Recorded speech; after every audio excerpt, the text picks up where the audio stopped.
वक्त आपको एक बड़ी खबर देते हैं। देखिए, अंबानी के घर के बाहर विस्फोटक वाली साजिश और हिरेन मनसुख नाम के आदमी जिसके पास गाड़ी थी उसकी मौत को लेकर महाराष्ट्र के पूर्व सीएम देवेंद्र फडणवीस ने बड़ा आरोप लगाया है। फडणवीस ने मनसुख की पत्नी के बयान के हवाले से एनकाउंटर स्पेशलिस्ट सचिन वाजे पर सवाल उठाए। फडणवीस ने कहा है कि मनसुख की पत्नी ने आरोप लगाया है कि उनके पति की हत्या हुई है। फडणवीस ने सचिन वाजे की गिरफ्तारी की मांग की है। इस वक्त की ये बड़ी खबर हम आपको बता रहे हैं। फडणवीस ने एनकाउंटर स्पेशलिस्ट सचिन वाजे पर सवाल खड़े कर दिए हैं इस पूरे मामले में। फडणवीस ने मनसुख की पत्नी के बयान के हवाले से एनकाउंटर स्पेशलिस्ट सचिन वाजे पर सवाल उठाए हैं। फडणवीस ने कहा है कि मनसुख की पत्नी ने आरोप लगाया है कि उनकी पति की हत्या हुई है। मी आभारी आहे। मोहन डेलकर यांची सुसाईड नोट माझ्या हातात आहे। मोहन डेलकर यांची सुसाईड नोट माझ्या हातात आहे। त्यांनी कोणाचंही नाव घेतलेलं नाही, प्रशासकाचं नाव घेतलंय केवळ। आणि ते प्रशासक अध्यक्ष महोदय हे कुठल्या पक्षाचे नसतात। ही मोहन डेलकर यांची सुसाईड नोट आहे। ही आहे अध्यक्ष महोदय। पूर्ण सुसाईड नोट माझ्या हातामध्ये आहे। माझ्या हातामध्ये आहे मोहन डेलकर की सुसाईड नोट। हमारे सहयोगी रौनक कुकड़े जुड़ गए हमारे साथ, सीधा उनका रुख कर लेते हैं। रौनक, लगातार हम देख रहे हैं कि इस मामले में एक के बाद एक आरोप सामने आते जा रहे हैं। अब तो देवेंद्र फडणवीस ने सचिन वाजे पर ही सवाल खड़े कर दिए हैं, तो जांच किस तरह से आगे चलेगी फिर? जी, निश्चित तौर पर आदेश, जो आज देवेंद्र फडणवीस ने विधानसभा में पहली बात आपको बता दें कि सचिन वाजे जो एपीआई है मुंबई पुलिस में, उनकी गिरफ्तारी की मांग की है मनसुख हिरेन मर्डर मामले में। मुख्य तौर पर अगर देखें तो जो एफआईआर एटीएस ने इस पूरे मामले में दर्ज की है और उस एफआईआर में जो मनसुख हिरेन की पत्नी ने जो अपनी बातें सामने रखी है, कुल मिलाकर उसमें साफ तौर पर उनकी पत्नी ने कहा है कि सचिन वाजे के संपर्क में मनसुख हिरेन पिछले 4 महीने से थे। जिस गाड़ी को अंबानी के घर के पास पाया गया था, जो गाड़ी पाई गई थी, वो गाड़ी भी 4 महीने पहले सचिन वाजे ने इस्तेमाल करने के लिए मनसुख हिरेन से ली थी। इस तरह की बातें जो है वो रखी गई है। इतना ही नहीं तो देवेंद्र फडणवीस ने ये भी कहा कि मनसुख हिरेन की जो आखिरी लोकेशन पाई गई है वो गावड़े नाम के एक शख्स के घर के पास पाई गई है। और ये गावड़े नाम के शख्स जो है धनंजय गावड़े, उनका पूरा नाम है। धनंजय गावड़े और सचिन वाजे एक मामले में, एक्सटॉर्शन के मामले में ऑलरेडी उन पर मामला चल रहा है। बेल पर वो दोनों बाहर है। ऐसे में वो गावड़े के यहाँ पर क्या करने गए थे, ऐसे कई तरह के गंभीर आरोप लगाते हुए सचिन वाजे को तुरंत आईपीसी की धारा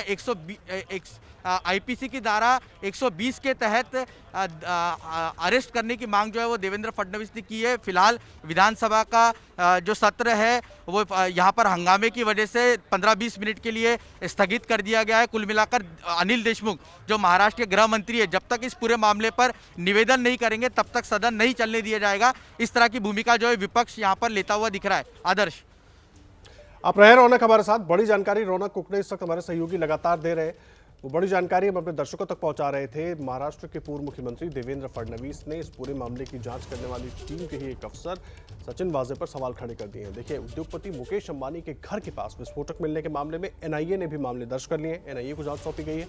6 आपराधिक धाराओं के तहत एनआईए ने मुकदमा दर्ज किया है। जांच के लिए 3 विशेष टीमें बनाई गई हैं।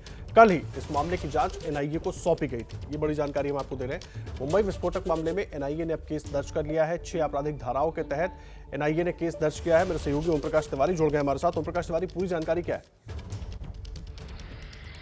देखिए आदर्श, मैं आपको बता दूं, चूंकि एनआईए को कल ही ये केस मिला था, लिहाजा एनआईए ने इस मामले में त्वरित कार्रवाई करते हुए 6 आपराधिक धाराओं के तहत मुकदमा दर्ज कर लिया है। इन आपराधिक धाराओं में 120B यानी आपराधिक षड्यंत्र और विस्फोटक अधिनियम की धाराएं भी शामिल हैं। इसके अलावा एनआईए ने इस पूरे मामले की जांच के लिए एक इंस्पेक्टर जनरल यानी आईजी रैंक के अधिकारी को जांच सौंपी है और उसके अंडर में 3 विशेष टीमें बनाई गई हैं। ये विशेष टीमें कल से अपना काम विधिवत तौर पर शुरू कर देंगी। उसके पहले मुंबई पुलिस से वो तमाम जांच रिपोर्ट मांगी गई हैं जो अब तक मुंबई पुलिस ने अपनी जांच के दौरान की हैं। साथ ही वो तमाम फॉरेंसिक्स रिपोर्ट जो मुंबई पुलिस ने अभी तक कराई थी वो तमाम मांगी गई हैं। एनआईए सूत्रों के मुताबिक इस मामले में अंटिलिया के जो मुख्य सुरक्षा अधिकारी हैं जिनकी तरफ से शिकायत दी गई थी, एनआईए की टीम उनसे भी पूछताछ करेगी। यानी पूरे मामले के पर्दाफाश के लिए एनआईए ने एक विस्तृत योजना बनाई है और इस योजना पर काम शुरू भी कर दिया गया है। आदर्श, ओम प्रकाश तिवारी, मुझे एक बात बताइए, 3 टीमें बनाई गई हैं, किस स्तर पर, किस तरीके से जांच को आगे बढ़ाएंगे? क्योंकि लगातार इस मामले बड़ा हाई प्रोफाइल मामला है और एक के बाद एक इसमें राजनीति भी बहुत तेज हो रही है। अब आवाज नहीं आ रही? ओम प्रकाश तिवारी, आप सुन पा रहे हैं मुझे? क्या लगता है मेरी आवाज उन तक नहीं पहुंच रही, लेकिन बड़ी जानकारी हम आपको दे रहे थे। उद्योगपति मुकेश अंबानी के विस्फोटक वाली साजिश, आज एक नया खुलासा इसमें हुआ है। जो शख्स गाड़ी में विस्फोटक रखकर एंटीलिया के पास आया था उसकी तस्वीर सीसीटीवी में कैद हुई है। हालांकि उसके पीपीई किट पहने होने की वजह से उसकी पहचान नहीं हो पाई है। हम आपको बता दें कि कुछ दिन पहले संदिग्ध ने एक स्कॉर्पियो में 20 जिलेटिन स्टिक्स रखकर मुकेश अंबानी के बंगले एंटीलिया से करीब 500 मीटर दूर गाड़ी पार्क की थी। उसके बाद स्कॉर्पियो का ड्राइवर इनोवा गाड़ी से फरार हो गया था। सूत्रों की माने तो इनोवा गाड़ी स्कॉर्पियो के ड्राइवर को मुलुंड टोल पार करवाने के बाद फिर से एंटीलिया के पास लौट कर आई थी। ये सीसीटीवी फुटेज सामने आया है, लेकिन उस शख्स ने पीपीई किट पहन रखा था, इसलिए उसकी पहचान नहीं हो पाई है। रौनक कुकड़े हमारे साथ जुड़े हुए हमारे सहयोगी। रौनक, अब ये सीसीटीवी फुटेज आया, इससे थोड़ी बहुत मदद तो मिल सकती है, लेकिन सवाल ये पीपीई किट पहना हुआ है उस आरोपी ने, तो पहचान भी नहीं हो पा रही है। तो ऐसे में अब एनआईए भी जांच करेगी, जांच नए सिरे से नए तरीके से आगे बढ़ेगी।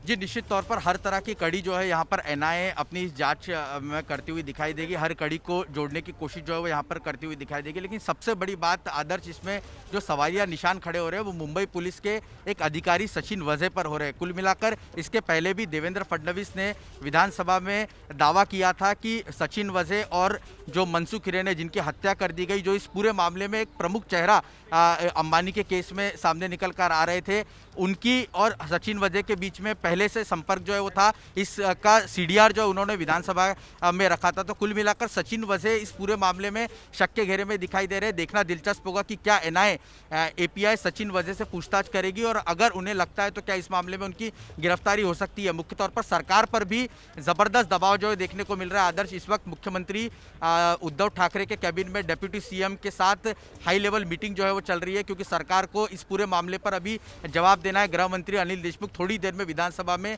अपना निवेदन जो है रखेंगे। क्या सरकार सचिन वजे को सस्पेंड करेगी? इस तरह के कई तरह सवाल जो है वो खड़े हो रहे हैं। आदर्श, नहीं, अहम जानकारी आप दे रहे हैं, लेकिन बड़ा सवाल यह है, मनसुख हिरेन की पत्नी ने खुद भी सचिन वजे का नाम लेकर आरोप लगाए थे। उसके बाद भी जो महाराष्ट्र पुलिस की टीम, एटीएस की टीम जो जांच कर रही थी, उन्होंने इन आरोपों पर ध्यान नहीं दिया। ये कई सवाल खड़े कर गया।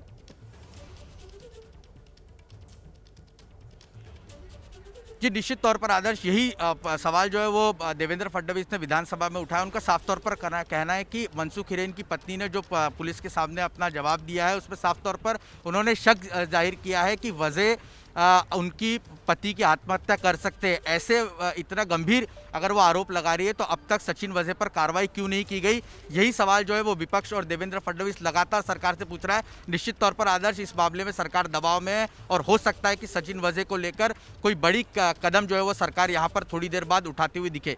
जी आदर्श। जी रौनक, बहुत धन्यवाद आपका पूरी जानकारी के लिए। रौनक कुकड़े हमारे साथ जुड़े हुए थे, पूरी जानकारी दे रहे थे।